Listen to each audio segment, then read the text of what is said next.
Hello my soul family, मैं एकता आप सभी का स्वागत करती हूँ अपने इस चैनल टैरो एकता 1111 पे। जो पहली बार मेरे इस चैनल पे आए हैं इस सोल फैमिली का हिस्सा बनने के लिए, गाइस आपको बस इतना करना है कि आपको मेरे चैनल को सब्सक्राइब करना है, बेल नोटिफिकेशन ऑल कर देनी है ताकि मेरे वीडियोस डायरेक्टली आप तक पहुंच पाए और कोई ना कोई गाइडेंस आपको ज़रूर मिल पाए। और जो ऑलरेडी मेरे इस चैनल पे अपना प्यार दे रहे हैं उनको बहुत बड़ा वाला थैंक यू है। चलिए मैं कलेक्टिव लेवल पर चेक करती हूँ कि आपके पर्सन की करंट एनर्जी क्या है, क्या चल रहा है उनकी लाइफ में। And in the last we will take soul messages. Guys ये कलेक्टिव रीडिंग है, जनरल है, तो प्लीज़ वैसे ही लीजिएगा। और टाइमलेस है, तो जब भी आपके सामने आएगी आपसे रेजोनेट होगी। जो मैसेजेस आ रहे हैं गाइज, अगर वो आपसे रेजोनेट करते हैं तो क्लेम करना मत भूलिएगा। और जो ऑलरेडी अगर आपको इसमें से मैसेजेस नहीं आ रहे हैं तो आप मेरे दूसरे वीडियोस देख सकते हो सकता है कि उसमें आपके लिए कोई ना कोई मैसेज हो और इन मैसेजेस को आप छोड़ दीजिएगा। हो सकता है डिवाइन ये मैसेजेस किसी और को दे रहे हो। बट गाइस, अगर आपसे रेजोनेट होता है तो मैं बार बार रिक्वेस्ट करती हूँ कि आप लोग क्लेम ज़रूर करा करिए। इससे एनर्जी एक्सचेंज होता है गाइस, ठीक है ना। और आपका एक मैसेज दूसरों की लाइफ में भी बहुत सारी खुशियाँ ला करके देता है। तो चलिए आप अपने पर्सन का नाम ले लीजिए। जो भी पर्सन इस वक्त आपके मन में चल रहे हैं, आइए हम जानने की कोशिश करते हैं। लेके प्रभु का नाम। जय हो शिव शक्ति, जय हो Radhe Krishna. Angel divine please guide करिए कलेक्टिव लेवल पर हमारे व्यूअर्स जिन किसी के बारे में भी सोच रहे हैं उनकी करंट एनर्जी क्या है। एक एक करके दीजिएगा, बल्क में नहीं प्लीज। एंजल्स क्या है उनकी एनर्जी, क्या कुछ चल रहा है उनके अनकॉन्शियस माइंड में हमारे व्यूअर्स को लेकर के। Okay, the first card is journey, number 2, 4 more cards angels. Okay, walking away, क्या बात है, दोनों ही जर्नी जर्नी जैसा ही दिख रहा है बट पीछे मुड़ करके देख रहे हैं।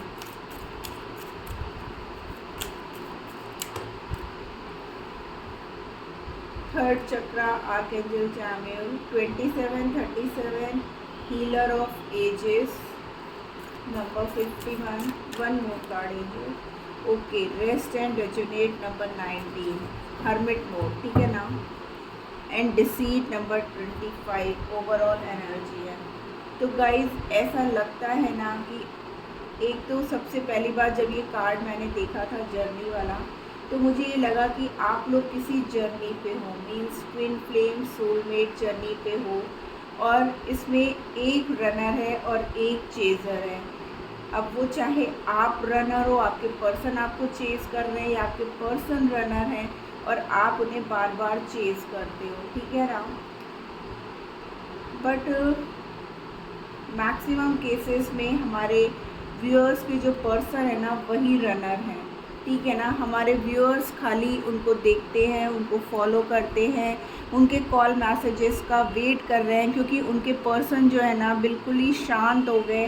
वो जो है कुछ भी बता नहीं रहे हैं, कुछ भी बोल नहीं रहे हैं, या उनकी लाइफ में ऐसा कुछ चल रहा है ना कि वो दिखा कुछ और रहे हैं और अंदर से वो कुछ और हैं गाइस, ठीक है ना। केयरिंग कनेक्शन देखिए, बट आपके पर्सन हो सकता है कि वो आपसे वॉक अवे कर गए हों, ठीक है ना, बट वो कर नहीं पाए पूरी तरीके से। या आप लोग लॉन्ग डिस्टेंस रिलेशनशिप में हो, आप या आपके पर्सन ट्रैवल करके एक दूसरे के पास आना चाहते हैं, ठीक है ना। आपके पर्सन बहुत सोच समझ करके अब इस रिश्ते में वर्क करना चाहते हैं। आपके पर्सन का जो चक्रा इम्बैलेंस था ना गाइस, अब वो बैलेंस हो रहा है। अभी तक ब्लॉकेजेस थे जिसकी वजह से ना वो कोई भी मतलब केयरिंग कनेक्शन होने के बावजूद जो है ना इस रिश्ते में जो है ना एफर्ट्स नहीं दे पा रहे थे, या वो अपनी केयर आपको नहीं दिखा पा रहे थे, आपको समझा नहीं पा रहे थे, आपको बता नहीं पा रहे थे। दुनिया के लिए उनके चेहरे पे एक अलग नकाब था और आपके सामने आते ही जो है ना उनका जो बदला हुआ रूप आपके सामने आता था, ठीक है ना। किसी किसी केस में ऐसा लग रहा है कि जैसे हमारे व्यूअर्स के जो पर्सन है ना, उनकी लाइफ में फाइनेंशियल कुछ इश्यूज होने की वजह से भी इस केयरिंग कनेक्शन में, मीन्स इस सोलमेट, मैंने सोलमेट का मतलब बोला कि ट्विन फ्लेम सोलमेट जर्नी का, और यहाँ पर देखिए केयरिंग कनेक्शन है, तो डेफिनेटली आप लोग सोलमेट कनेक्शन में हो। बट कुछ ऐसे इश्यूज उनकी लाइफ में चल रहे हैं ना, हो सकता है वो अपने कैरियर पे ज़्यादा ध्यान दे रहे हों, जिसकी वजह से वो आपको जो है ना उतना प्रॉपर टाइम नहीं दे पा रहे थे।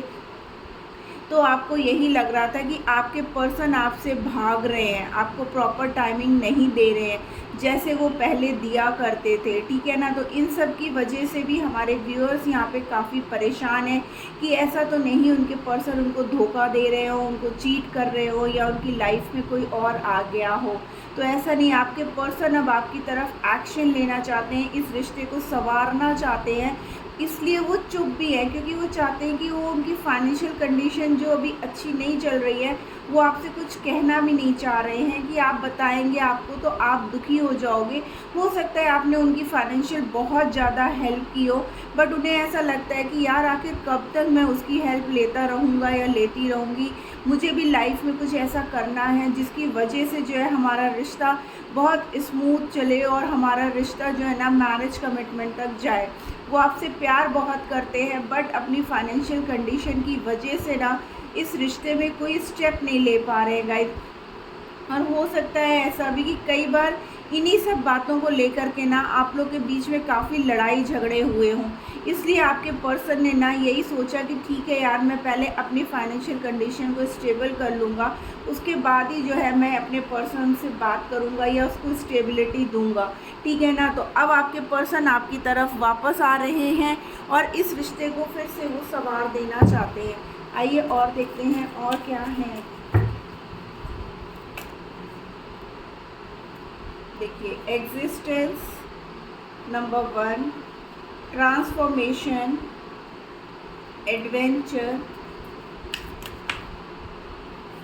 गाइडेंस। अगेन देखिए, आपके लिए ना डिवाइन वर्क कर रही है गाइस। आपके रिश्ते में ना अब भगवान आपका साथ दे रहे हैं। आपके पर्सन के जो भी ब्लॉकेजेस थे ना, अब वो हील हो रहे हैं गाइस। अब वो कुछ बड़ा करना चाहते हैं ताकि वो आपको खुश रख पाएँ।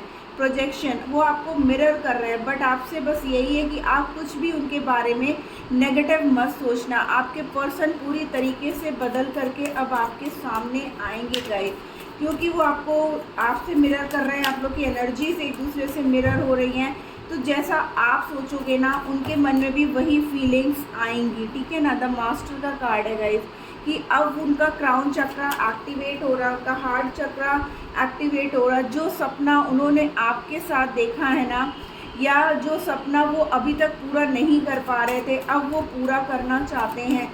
आपके साथ एक होकर के रहना चाहते हैं। आप दोनों ने मिल कर के ना एक दूसरे के साथ रहने का सपना देखा था, जो कहीं रास्ते में टूट गया था। देखिए, लवर्स, मैंने बोला ना यहाँ पर सोलमेट कनेक्शन है गाइस। उन्होंने अपने इमोशंस को ना बहुत ज़्यादा कंट्रोल करके रखा है। Change again, transformation, healer of the, मतलब बार बार कंफर्मेशन मिल रहा है गाइस कि लिटरली अब आपके पर्सन पूरी तरीके से चेंज हो करके इस रिश्ते में फिर से जो है ना वही प्यार लेकर के आना चाहते हैं। आपके सामने जब आपके पर्सन अब आएंगे ना, तो पूरी तरीके से बदल करके आएंगे। आपको विश्वास ही नहीं होगा कि क्या ये वही पर्सन है जो आपके साथ पहले जैसे हुआ करता था। फिर बीच में जो आप लोगों के दोनों के ईगो जो क्लैशेस हुए, उनके अंदर एटीट्यूड आया, वो थोड़े से ना रूड बिहेव करने लगे आपसे। तो क्या हुआ कि अब जो है ना उन्होंने अपनी फीलिंग्स को ना इतना कंट्रोल कर लिया। हो सकता है पैसों को लेकर के आपने उनको कुछ ज़्यादा ही बोल दिया हो और कुछ ऐसा बोल दिया हो जो बातें उनको कहीं ना कहीं चुभ गई। आपने नहीं तो उनकी फैमिली में यही कहा गया कि तुम क्या कर सकते हो, तुम तो टोटली मुझ पे ही डिपेंड हो या हम पे ही डिपेंड हो। तो ये सब बातें जो है ना आपके पर्सन को परेशान करने लगी कि ठीक है यार, अगर मैं प्यार करता हूँ या मैं शादी करना चाहता हूँ तो क्या मैं दूसरे पे डिपेंड हो करके ऐसा करूँगा। तो उन्होंने इसीलिए अपने आप को ना कंट्रोल कर लिया, अपने आप को शांत कर लिया जी। और वो अब जो है ना, जब वो पूरी तरीके से मीन्स उन्होंने अपने इमोशंस भी बताने आपसे बंद कर दिए, ठीक है ना। लेकिन प्यार कहीं नहीं ख़त्म हुआ। उनके दिल में आपके लिए प्यार हमेशा से ही है और 24/7 वो सिर्फ़ और सिर्फ आपके बारे में सोचते हैं, आपकी खुशियों के बारे में सोचते हैं कि कैसे मैं इस रिश्ते में इतना सब कुछ कर लूँ कि मैं अपने पर्सन को किसी भी चीज़ की कोई कमी ना होने दूँ। उसके बोलने से पहले ही जो है मैं वो सब कुछ ला कर के खुशियाँ उसके कदमों में डाल दूँ जो वो डिज़र्व करता है या करती है, ठीक है ना। वो नए नए रास्ते ढूंढ रहे हैं कि कैसे अपनी लाइफ में ग्रोथ लाया जाए, कैसे इस प्यार को फिर से जिंदा किया जाए जो कहीं ना कहीं स्लो डाउन हो गया है। तो अब आपके पर्सन पूरी तरीके से ट्रांसफॉर्म होकर के गाइस इस रिश्ते में जो है ना एक नयापन लेकर के आना चाहते हैं। वो सपने पूरा करना चाहते हैं जो आप दोनों ने मिल करके देखे हैं। वो आपको जीवन की सारी खुशियां देना चाहते हैं क्योंकि वो आपको एक पल के लिए भी दुखी नहीं देखना चाहते हैं गाइस, ठीक है ना। बट कुछ बातें कभी कभी ऐसी हो जाती हैं जो बहुत पिंच कर जाती हैं और हमें बाद में उन बातों का अफसोस होता है। मुझे ऐसा लग रहा है जैसे हमारे व्यूअर्स को भी कहीं ना कहीं ये लगता है कि मैंने ऐसा क्यों कह दिया या गुस्से में आकर के इतनी सारी बातें हम लोग के बीच में क्यों हो गई, ठीक है ना। तो बट आपको अपने पर्सन के बारे में कुछ भी गलत नहीं सोचना है क्योंकि उनके दिल में सिर्फ और सिर्फ आप हो। वो किसी थर्ड पर्सन की नहीं बल्कि अपने कैरियर को लेकर के परेशान हैं। वो चाहते हैं कि अपने फ्यूचर को इतना बिल्ड कर ले कि उन्हें किसी के सामने हाथ फैलाने की ज़रूरत ना हो, ना फैमिली ना दोस्त और ना ही आपसे अगर अभी तक हेल्प लेते रहे हो तो वो हेल्प लेने की ज़रूरत ना पड़े। हो सकता है इन्हीं सब बातों की वजह से आपकी फैमिली या उनकी फैमिली इस रिश्ते के लिए तैयार ना हो रही हो। बट अब आपके पर्सन पूरी तरीके से हील होकर के, पूरी तरीके से चेंज होकर के और उनके कैरियर में एक नई स्टेबिलिटी को, ग्रोथ को लेकर के आए हैं और अब वो इस रिश्ते को फिर से जीना चाहते हैं और आपके साथ अपना फ्यूचर का सपना पूरा करना चाहते हैं। नंबर 51, 37, 27, 19, 25 ये आपकी एज हो सकती है। नंबर 2, 7, 9, 3, 5, 1, 8 ये आपके पर्सन का डेट ऑफ बर्थ या डेट ऑफ मंथ हो सकते हैं। आइए देखते हैं उनके सोल मैसेजेस क्या हैं। Getting to know each other, वो कह रहे हैं हम लोगों को एक दूसरे को और जानने की ज़रूरत है क्योंकि बात बात पे ना आप दोनों एक दूसरे को ब्लेम कर देते हो, ठीक है ना। न्यू लव, वो इस रिश्ते में ना फिर से मैंने बोला ना एक नया प्यार, एक नयापन लेकर के आना चाहते हैं। पुरानी सारी बातों को वो लेट गो कर देना चाहते हैं और एक फ्रेश न्यू स्टार्ट आपके साथ करना चाहते हैं। वाओ गाइस, वेडिंग का कार्ड है विथ रिट्रीट। आपके साथ अकेले में कुछ पल बिताना चाहते हैं। वो दुनिया से दूर आपको ले जाना चाहते हैं, आपसे शादी करना चाहते हैं। गाइस क्लेम करिए इस एनर्जी को, बहुत प्यारी एनर्जी आई है। मैंने बोला ही ना, अब आपके पर्सन आपके साथ ट्रू सोलमेट कनेक्शन में है गाइस और इस रिश्ते में फिर से एक नयापन लेकर के आएंगे। बस एक चीज़ वो चाहते हैं कि हम दोनों को एक दूसरे पर ट्रस्ट करके रखना है, ठीक है ना। रिलीजियस फैक्टर ओवरऑल एनर्जी है कि अगर आपके रिश्ते में रिलीजियस फैक्टर था जिसकी वजह से आप लोग की फैमिली नहीं मान रही थी तो वो अब किसी की भी परवाह नहीं करेंगे। अब वो बहुत जल्द आपसे शादी करेंगे और इस रिश्ते में पूरी तरीके से 100% आपको देना चाहते हैं, दुनिया से डिस्कनेक्ट हो जाना चाहते हैं और आपके साथ अपना पूरा जीवन को व्यतीत करना चाहते हैं। तो गाइज़ ये थी आज की रीडिंग। होप आपको कोई ना कोई गाइडेंस ज़रूर मिली होगी। अगर मिली है तो प्लीज़ मेरे चैनल को लाइक और सब्सक्राइब कर दीजिएगा। मिलती हूँ मैं अपनी नेक्स्ट रीडिंग में, तब तक के लिए tata bye bye, love you all.